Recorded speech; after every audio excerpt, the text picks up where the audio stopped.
Жанармайды үнемдегіңіз келе ме? Жанармай шығынын азайту және көлігіңіздің тиімділігін арттыру үшін мына кеңестерді орындаңыз. Ең алдымен жүргізу мәнеріне назар аудару керек. Кенеттен жылдамдықты арттырып немесе тежегішті баспаңыз. Көлікті бір қалыпты жүргізу жанармайды тиімді пайдалануға көмектеседі.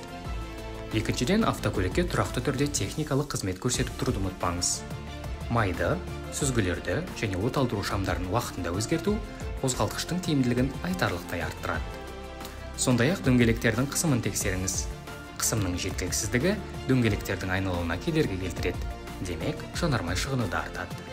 Үшіншіден, кондиционерді тек қажет болғанда ғана қолданыңыз. Ол қосымша энергияны қажет етеді. Ал ол жанармайға тікелей қатысты. Төртіншіден, маршрутты дұрыс таңдауда маңызды рөл атқарады. Кептелістер мен бағдаршамдары ең аз жолдарды таңдаңыз.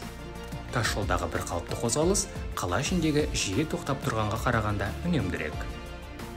Осы кеңестерге құлақ түре отырып, сіз жанармай шығынын айтарлықтай азайтып, сапарыңызды үнемдете аласыз.